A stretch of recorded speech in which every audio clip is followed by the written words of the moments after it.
mbola mahazo vahana ny herisetra amenjady amin'ny ankizy eto Mahajanga renivohitra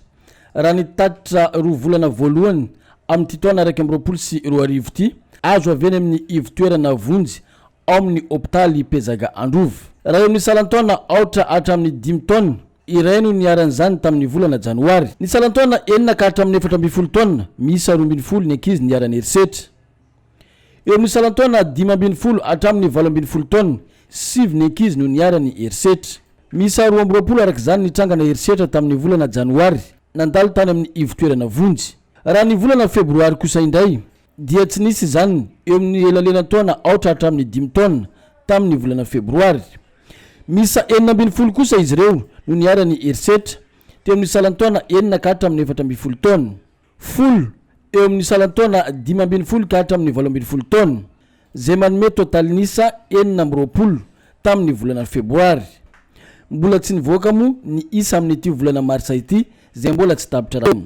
isany iankina ny fivoriana lehibe zay tanterahan'ireo mpisehatra amin'ny fiarovana ny zony ankizy eto amin'ny ivitoerana misahana ny ankizy eo anivo ny bureau paditry ny poniny eto Mahajanga natao androany ny famahana ny olana mikasika ny herisetra raha ny teto amin'ny faritra Boena dia efa nisy ny arrêté régional makasika an'izay fananganana ny tambazotra fiarovana ny ankizy izay misy sampandrara maro ao anatin'ireo mpiatsehatra amin'ny ady amin'ny herisetra atao amin'ny ankizy fantatsika tokoa fa ny herisetra aranofo moa tena zavatra maro mipisy eto amin'ny ankizy ary ny ankizy vavy indrindrandrindra manana ny centre vonjy tsika eto Mahajanga ao amin'ny CHU Pezaga Androvo zay mandray antanana anireny ankizy niarany herisetra aranofo ireny androany ifampizara ifandinika amin'ny izay zavanisina anatin'ilay 3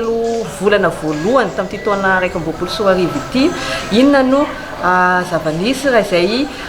herisetra aranofo izay niseho isan'ny 3 volana no antanterahana ity fivoriana ity ary tamin'ny volana desambra ny fivoriana farany tanjona ny ametrahana solotena roa ivondrona ao anatin'ireo mpisehatra miaro ny zony ankizy ajoro eto Mahajanga noho ny arrêté ina dia tokony ametraka anaran'olona moa zany solotena zay ny tena hita hoe solotena tsirodrony isan'ny sampandrara mpiatsehatra amin'izay ady amin'ny fiarovana ny herisetra amin'ny ankizy izay amin'izay fiarovana ny ankizy izay satria ireny olona reny no asa akaiky amin'ny ministère ny mponina izay ministère ny mponina izay solon'ny direction régionale de population eto amin'ny Boena izay mandrindra izay asan'ny tambazotra fiarovana ny zony ankizy izay itananana solotena teto avokoa nandritra ity fivoriana ity ny sampandrara rehetra hatramin'ny mpitandro ny filaminany ny mpitondra fanjakana mo dia nandefa solotena ny préfet ny Mahajanga sy ny avy eo anivony Faditry Boeny